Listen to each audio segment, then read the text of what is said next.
નમસ્કાર મારા કેમિસ્ટ્રીના ધુરંધરોને.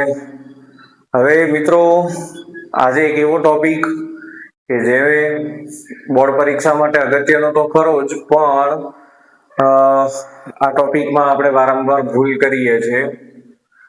ટોપિક છે શૂન્ય ક્રમની પ્રક્રિયાનું સંકલિત વેગ સમીકરણ તારવવું, ઇન્ટિગ્રેટેડ ઇક્વેશન ડિરાઈવ કરવાનું છે ફોર ઝીરો ઓર્ડર રિએક્શન. આ ટોપિકમાં થાય છે એવું કે આપણે જે છે સ્ટેપ એના ગોખીએ છીએ. સ્ટેપ ગોખવામાં બીજો વાંધો એવો આવે છે કે શૂન્ય ક્રમ અને પ્રથમ ક્રમ બંને પ્રક્રિયાઓ ભેગી થાય છે, અને બંને પ્રક્રિયાઓ ભેગી થવામાં આપણે ઘણી વખત શૂન્ય ક્રમની પ્રક્રિયાનું ડેરિવેશન લખવામાં પ્રથમ ક્રમની પ્રક્રિયાના સ્ટેપ લખી નાખીએ છીએ. તો આજે આપણે શૂન્ય ક્રમની પ્રક્રિયાનું સંકલિત વેગ સમીકરણ તારવવાનું છે. એટલું જ નહીં, આ સ્ટેપ આવ્યું એ રીતે નહીં, દરેક સ્ટેપ કઈ રીતે આવ્યું, શા માટે આવ્યું, એ પણ સાથે સાથે સમજતા જવાનું છે. અને આખું ડેરિવેશન પતી જશે, આખી તારવણી સૂત્રની પતી જશે પછી હું તમને સાથે સાથે ટ્રીક પણ આપતો જઈશ કે કેવી રીતે આને સમજવું. સમજશો તો યાદ તો રહેવાનું જ છે, તો કેવી રીતે સમજવું એની ટ્રિક્સ પણ હું આપતો જઈશ કે જેથી શૂન્ય ક્રમ અને પ્રથમ ક્રમની પ્રક્રિયાના જે સ્ટેપ છે એ એકબીજામાં મિક્સઅપ ન થઈ જાય, ભળી ન જાય. તો ચાલો આપણે શરૂ કરીએ. આપણે તારવવાનું છે શૂન્ય ક્રમની પ્રક્રિયા માટે, ઝીરો ઓર્ડર રિએક્શન માટે સંકલિત વેગ સમીકરણ. હવે આપણે કોઈ પ્રક્રિયા ધારીએ R gives P એ શૂન્ય ક્રમની પ્રક્રિયા છે એમ માની લઈએ. અહીંયા R એટલે શું થાય? તો R એટલે પ્રક્રિયક અને P એટલે નિપજ. ચલો, આનું વેગ સમીકરણ વેગ અચળાંકનું સૂત્ર કેવી રીતે તારવવું અને સંકલિત વેગ સમીકરણ કેવી રીતે તારવવું, સ્ટેપ બાય સ્ટેપ સમજતા જઈએ. દરેક સ્ટેપમાં ધ્યાન આપજો કે સ્ટેપ કઈ રીતે આવ્યું, શા માટે આવ્યું, એને યાદ ન રાખતા. યાદ તો આપોઆપ રહેશે જો એને સમજશો તો. ચાલો, પહેલું સ્ટેપ. હવે કેમ કે આ શૂન્ય ક્રમની પ્રક્રિયા છે એટલે વેગ ચલે છે r⁻0.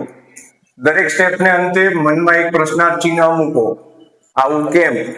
ચલો, પહેલું સ્ટેપ મેં લખ્યું વેગ ચલે છે r⁻0. મનમાં વિચારો કેમ, માઇન્ડમાં ક્વેશ્ચન માર્ક આવવો જોઈએ. એટલા માટે કે પ્રક્રિયા શૂન્ય ક્રમની છે એટલે પ્રક્રિયાનો વેગ એ પ્રક્રિયકની સાંદ્રતાના શૂન્ય ઘાતના સમપ્રમાણમાં હોય. આ પ્રક્રિયાના વેગની જે પ્રક્રિયા ક્રમની જે ડેફિનેશન છે એનો કોન્સેપ્ટ છે. જો પ્રથમ ક્રમની પ્રક્રિયા હોય તો અહીંયા r⁻1 આવે, જો દ્વિતીય ક્રમની પ્રક્રિયા હોય તો અહીંયા r⁻2 આવે. અહીંયા શૂન્ય ક્રમની પ્રક્રિયા છે એટલે વેગ ચલે છે r⁻0. ચાલો, બીજું સ્ટેપ. વેગની જગ્યાએ હું લખું છું -dr/dt. -dr/dt એ વેગનો એક રીતે વિકલિત સ્વરૂપનો સંકેત છે. વિકલિત સ્વરૂપમાં આપણે વેગ લખ્યો. વિકલનીય વેગ સમીકરણ is equal to k into r⁻0. ચલો, બીજા સ્ટેપનો ક્વેશ્ચન માર્ક. કઈ રીતે આવ્યું? તો વેગ જે છે વિકલનીય વેગ સમીકરણના સ્વરૂપમાં આપણે લખીએ છીએ -dr/dt. ચલન કાઢીએ છીએ એટલે આપણે અહીંયા k મૂક્યો. k થશે સમપ્રમાણતાનો અચળાંક. તો અહીંયા હું લખી નાખું છું કે જ્યાં k બરાબર સમપ્રમાણતા અચળાંક. ચાલો, ત્રીજું step. -dr/dt is equal to k. હવે મનમાં પ્રશ્ન પૂછો કેમ આ સ્ટેપ, કઈ રીતે? તો અહીંયા r⁻0 છે, r⁻0. કોઈ પણ પદની ઉપર જ્યારે 0 મૂકો એટલે એની કિંમત થઈ જાય 1. તો r⁻0 ની કિંમત 1 થાય. 1 into k એટલે અહીંયા રહ્યા k. ચાલો, -dr, ત્યાર પછીનું step -dr is equal to k into dt. Simply dt છેદમાં છે, આ બાજુ લઈ ગયો એટલે k સાથે એનો ગુણાકાર થયો. આમાં બીજું કોઈ હાર્ડ લોજિક નથી. હવે હું શું કરું છું કે dr ની આગળ જે માઇનસ સાઇન છે એને અહીંથી હટાવું છું. જો માઇનસ સાઇન હું અહીંથી હટાવું એટલે સ્વાભાવિક છે માઇનસ સાઇન જમણી બાજુ જાય એટલે -k ઇન્ટુ dt. બરાબર? તો આ બંને સ્ટેપ તો સમજવા બહુ સહેલા છે. ચાલો હવે આપણે જે તારવણી કરીએ છીએ એ સંકલિત વેગ સમીકરણ, આપણે શબ્દમાં જ બોલીએ છીએ. શું બોલીએ છીએ? સંકલિત વેગ સમીકરણ, એવું આપણે બોલીએ છીએ. એટલે સંકલિત વેગ સમીકરણ તારવવા માટે હવે આ સ્ટેપથી બંને તરફના જે પદો છે એનું આપણે સંકલન કરવાનું થાય. ચાલો સંકલન કરીએ તો અહીંયા સંકલન dr is equal to minus k સંકલન dt. ચલો મનમાં પ્રશ્ન પૂછો કેમ? તો dr નું સંકલન કર્યું, અહીંયા dt નું સંકલન કર્યું. વળી મનમાં પ્રશ્ન થાય કે સંકલનમાં k કેમ ના લીધો? તો k અચળાંક છે, અચળાંકનું કોઈ દિવસ ઇન્ટિગ્રેશન કે ડિફરન્શિએશન, સંકલન કે વિકલન અચળાંકનું ન થાય, એટલે એ બહાર રહે છે. હવે જુઓ dr એટલે એ અહીંયા જે d જે છે વિકલન છે અને એની આગળ આપણે લગાડ્યું છે સંકલન. સમજી લો કે સંકલન અને વિકલન ગાણિતિક રીતે જે એ ગ્રુપના વિદ્યાર્થીઓ છે એમના માટે તો આ સમજવું બહુ સરળ છે. ખાસ હું જે સમજાવી રહ્યો છું એ બી ગ્રુપના બાયોલોજીના વિદ્યાર્થીઓ માટે, જેમને આ બાબતનું નોલેજ ઓછું હશે મેથ્સના વિદ્યાર્થીઓ કરતા. તો સંકલન અને વિકલન છે ને એ એક્ઝેક્ટલી ઓપોઝિટ, એકબીજાના વિરુદ્ધ વિધેય છે. આ એવી વાત છે કે કોઈ સંખ્યામાં 5 ઉમેરો ને પછી 5 બાદ કરો, તો 5 ઉમેર્યા અને 5 બાદ કર્યા એટલે અંતે તો પદ એનું એ જ રહ્યું. તો બે ઓપોઝિટ વિધેયને, બે ઓપોઝિટ ફંક્શનને એક સાથે એપ્લાય કરો તો સ્વાભાવિકપણે બંને એકબીજાની અસર નાબૂદ કરે. એટલે અહીંયા સંકલન અને વિકલન બંને એકબીજાની અસર નાબૂદ કરે. તો dr નું સંકલન થશે r is equal to minus k. ચલો અહીંયા dt નું સંકલન છે એટલે t નું વિકલન અને એનું સંકલન, સંકલન વિકલન બંને વિધેય પરસ્પર એકબીજાની અસર નાબૂદ કરે એટલે kt પ્લસ c. અહીંયા પાછો પ્રશ્ન થાય કે આ વળી c નવું શું આવ્યું? તો જ્યાં c બરાબર સંકલન અચળાંક, જ્યારે પણ આપણે ઇન્ટિગ્રેશન કરીએ તો ઇન્ટિગ્રેશનના અંતે અચળાંક મૂકવો પડે, એને આપણે સંકલન અચળાંક કહીએ. મેથ્સના વિદ્યાર્થીઓ સારી રીતે જાણતા હશે.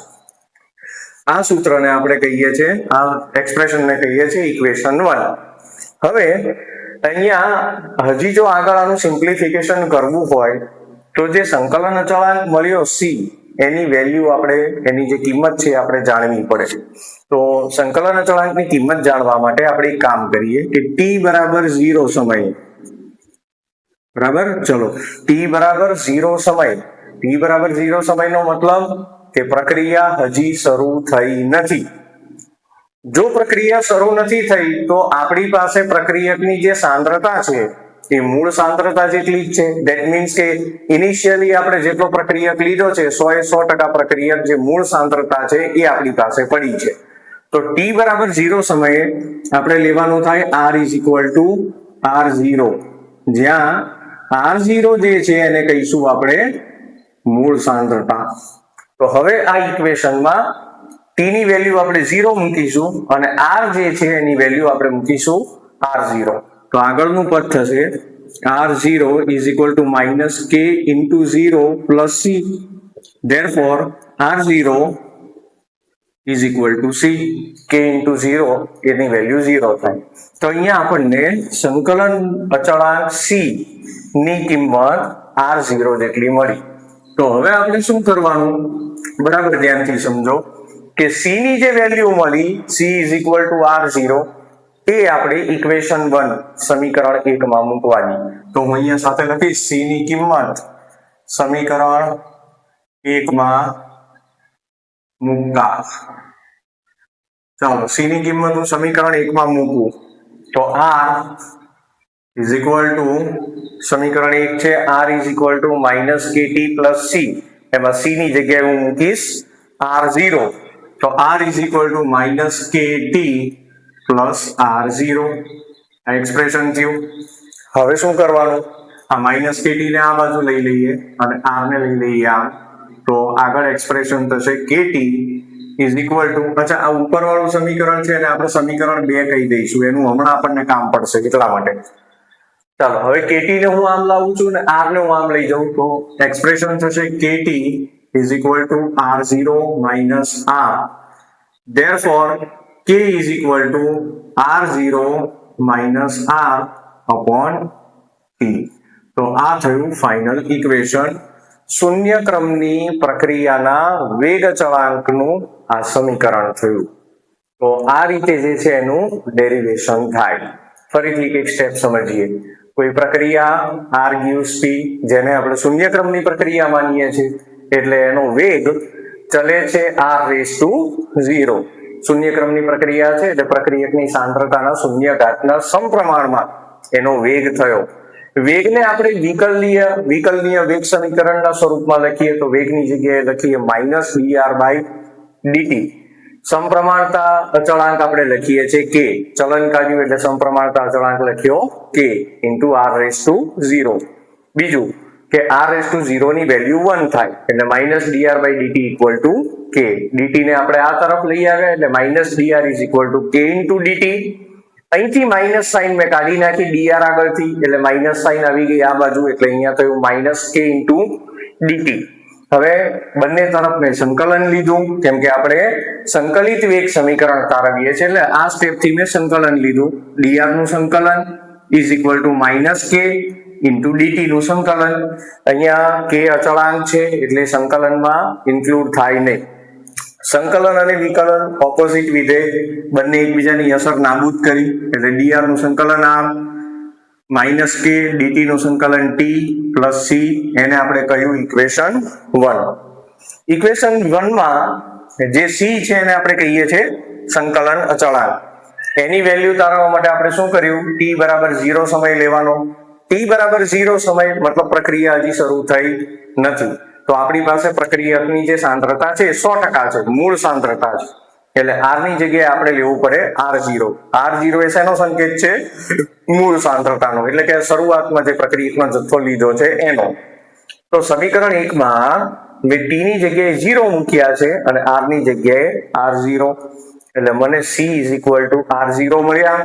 c ની જે કિંમત મળી r0 એ પાછી મેં મૂકી સમીકરણ 1 માં. તો સમીકરણ 1 થયું r = -kt + r0, એને મેં કીધું સમીકરણ 2. kt ને હું આમ લાવ્યો અને r ને પેલી બાજુ લઈ ગયો તો kt = r0 as it is અને r આમ આવે એટલે -r. હજી k ને સૂત્રનો કરતા બનાવો તો k = r0 - r/t. આ થયું શૂન્યક્રમની પ્રક્રિયાના વેગ અચળાંકનું સંકલિત વેગ સમીકરણ. બીજું, આ પ્રશ્નમાં ગ્રાફિકલ પ્રેઝન્ટેશન આવે છે એટલે એની આલેખથી જે છે સમીકરણની રજૂઆત કરવાની આવે છે. ચલો હવે આલેખીય રજૂઆત આની સમજો. ગ્રાફિકલ પ્રેઝન્ટેશન જે છે એ આનું બરાબર ધ્યાનથી સમજો. હવે આ તારવણીમાં મેં જે સમીકરણ 2 લખ્યું છે, સમીકરણ 2 ઉપર ધ્યાન આપો. r = -kt + r0, જે મેં બીજું સમીકરણ લીધું છે. આ જે સમીકરણ 2 છે એને તમારે મેથ્સમાં સ્ટ્રેટ લાઇન ઇક્વેશન એટલે સીધી રેખાનું એક સમીકરણ આવે છે, y = mx + c. આ બંનેને કમ્પેર કરો.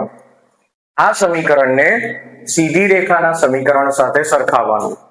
સીધી રેખાના સમીકરણ સાથે સરખાવો તો y ચલની જગ્યાએ r આવે અને x ચલની જગ્યાએ t આવે.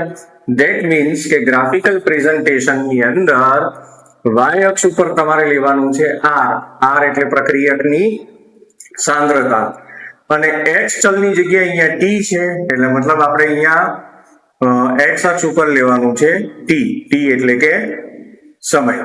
બીજું કે આને સીધી રેખાના સમીકરણ સાથે આપણે સરખામણી કરીએ છીએ એટલે સ્વાભાવિકપણે આનો જે ગ્રાફ મળશે સીધી રેખા મળશે આ રીતે, આ મુજબ સીધી રેખા મળશે નીચેની તરફ. હવે અહીંયા તમે ઢાળની જગ્યાએ જુઓ m એટલે જે વક્ર છે એનો ઢાળ. વક્રના ઢાળની જગ્યાએ અહીંયા છે -k, એટલે આ વક્રના કોઈ પણ બે બિંદુને કાટખૂણે જોડીને જો એનો ઢાળ લેશો તો એની વેલ્યુ આવશે -k જેટલી.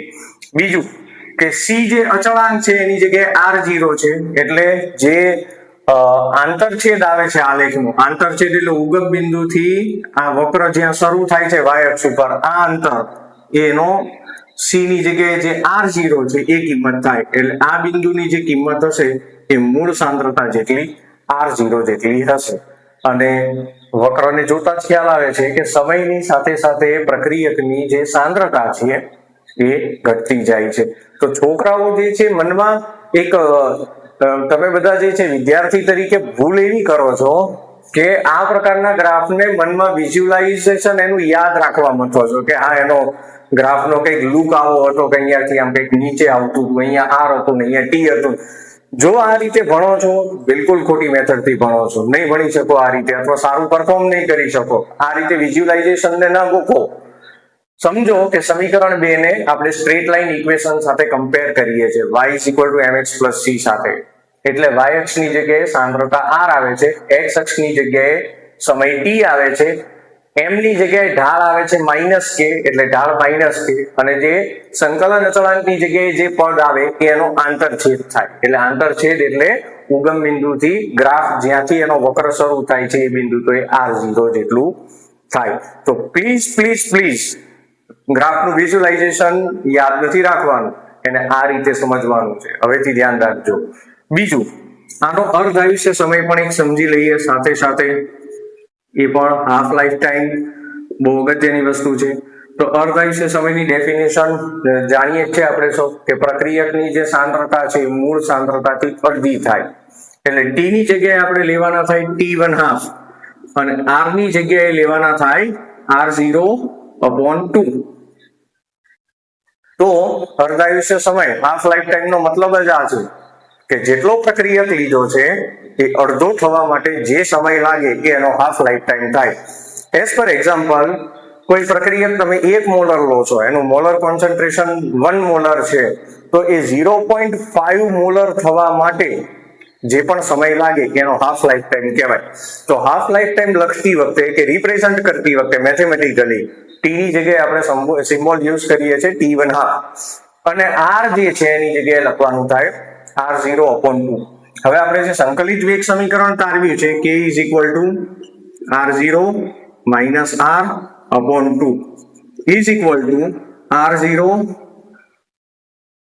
સોરી અહીંયા t આવશે, r0 માઇનસ, હવે મેં કહ્યું એમ r ની જગ્યાએ આપણે લખવાનું છે r0/2 અને t ની જગ્યાએ લખવાનું છે t1/2.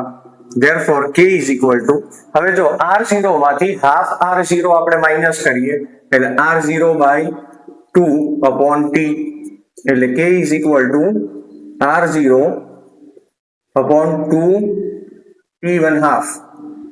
ઓકે, t1/2 ને આપણે કરતા બનાવીએ તો t1/2 is equal to r0/2k. તો આ જે સૂત્ર થયું એ અર્ધ આયુષ્ય સમયનું સૂત્ર થયું. આ સૂત્રનું એક કારણ, એક કન્ક્લુઝન એવું કાઢવાનું કે જે શૂન્ય ક્રમની પ્રક્રિયાનો જે અર્ધ આયુષ્ય સમય છે એ પ્રક્રિયકની મૂળ સાંદ્રતાના સમપ્રમાણમાં છે અને વેગ અચળાંકના વ્યસ્ત પ્રમાણમાં છે. ફરીથી, અર્ધ આયુષ્ય સમય આ સૂત્ર પ્રમાણે r0 અંશમાં છે, એટલે અર્ધ આયુષ્ય સમય પ્રક્રિયકની મૂળ સાંદ્રતાના સમપ્રમાણમાં અને પ્રક્રિયાના વેગ અચળાંકના વ્યસ્ત પ્રમાણમાં છે. તો કશું જ આમાં ગોખવા જેવું નથી, કઈ જ નહીં. શું તમને પ્રક્રિયાક્રમની વ્યાખ્યા જાણો છો તો તમને વેગ ચલે છે r0 લખવામાં વાંધો ન આવે. બીજું, વિકલનીય સૂત્ર તમે જાણો છો, વેગને આપણે -dr/dt લખી શકીએ તો એ પણ તમે જાણો છો. આગળ જે કંઈ ચાલ્યું સાદું રૂપ એ તો મેથેમેટિકલ નિયમ પ્રમાણે એનું આપણે સિમ્પ્લિફિકેશન કર્યું. ક્રુશિયલ પોઈન્ટ એક અહીંયા આવ્યો c, તો આગળ યાદ રાખવાનું c ની વેલ્યુ આપણે ડિરાઈવ કરવાની. c ની વેલ્યુ ડિરાઈવ કરવા માટે t આપણે 0 લેવાના અને r ની જગ્યાએ લેવાના r0, અને c ની જે વેલ્યુ મળે એ સમીકરણ 1 માં આપણે મૂકી દેવાની, એટલે જે સમીકરણ મળે એ સમીકરણ 2 થાય. બીજું, ગ્રાફિકલ પ્રેઝન્ટેશન ને વિઝ્યુલાઇઝેશન થી યાદ, વિઝ્યુલાઇઝ એનું જે સ્વરૂપ છે એને ગોખવાનું નથી, બરાબર. મેં હમણાં કહ્યું એમ કે આપણે બધા વિદ્યાર્થી જીવનમાં મેં આ ધંધા કરેલા છે એટલે મને ખબર છે, બરાબર. આપણે પાછા આમ x અક્ષ y અક્ષ ઉપર r આવ્યો ને x અક્ષ ઉપર t આવ્યો ને આમ જે છે વક્ર આવ્યો ને આમ ઢાળ આવ્યો, આ રીતે ના યાદ રહે. આપણે સમજવાનું છે કે જસ્ટ એટલું યાદ રાખવાનું છે કે અહીંયા જે ઇક્વેશન આવે છે c ની વેલ્યુ મૂક્યા પછી એને આપણે straight line equation y = mx + c સાથે કમ્પેર કરી દેવાનું. y ની જગ્યાએ જે આવે y અક્ષ પર, x ની જગ્યાએ જે આવે એ x અક્ષ પર, m ની જગ્યાએ જે આવે એને આપણે કાટકોણ ત્રિકોણ લઈને ઢાળ બતાવવાનું, અને c ની જગ્યાએ જે આવે એને આંતરછેદ બતાવવાનું. સો સિમ્પલ, આમાં કઈ અઘરું નથી, આવડે જ તે. બીજું, હાફ લાઈફ ટાઈમ કે અર્ધાયુષ્ય સમય માટે શું કરવાનું, ટી નો સિમ્બોલ લઈ લેવાનો, T1/2, અને આ સૂત્રમાં R જે છે એની જગ્યાએ R0/2 સાંદ્રતા 50% કરવાની મૂળ સાંદ્રતાથી. તો R ની જગ્યાએ R0/2 મૂકી દેવાના અને એનું સાદું રૂપ આપો, અંતે આપણને ફોર્મ્યુલા મળે T1/2 R0/2K. ધેટ મીન્સ કે હાફ લાઈફ ટાઈમ T1/2 મૂળ સાંદ્રતાના સમપ્રમાણમાં અને વેગ અચળાંકના વ્યસ્ત પ્રમાણમાં થયું. તો આખા આ ટોપિકની અંદર ક્યાંય કશી ગોખણપટ્ટીની જરૂર જ નથી. વિધાઉટ ગોખણપટ્ટી એક પણ સ્ટેપ ન યાદ હોય તો પણ તારવી શકાય. અને બરાબર જો આને આ રીતે સમજી લો તો આજથી 15 વર્ષ પછી 20 વર્ષ પછી તમારો કેમિસ્ટ્રી સાથે કોઈ નાતો ના રહ્યો હોય તોય યાદ રહે, જો સમજ્યા હો તો. જો ન સમજો તો પરીક્ષા પૂરતું યાદ રાખવું મુશ્કેલ છે, જો સમજો તો લાઈફ ટાઈમ માટે યાદ રહી શકે એમ છે. તો મિત્રો, મારી તમને સૌને નમ્ર રજૂઆત કે આવી રીતે સમજણ સાથે ટોપિકનું લર્નિંગ કરો અને એને ઉકેલતા જાઓ, ક્યાંય કશે તકલીફ નહીં પડે. હજી આપણે નેક્સ્ટ લેક્ચરમાં જેવી રીતે આપણે આ ઝીરો ઓર્ડર રિએક્શનને ડિરાઈવ કર્યું છે એમ હજી આપણે ફર્સ્ટ ઓર્ડર રિએક્શનનો પ્રથમ ક્રમની પ્રક્રિયાનું જે સંકલિત વેગ સમીકરણ છે એ તારવીશું. તો મળતા રહીશું.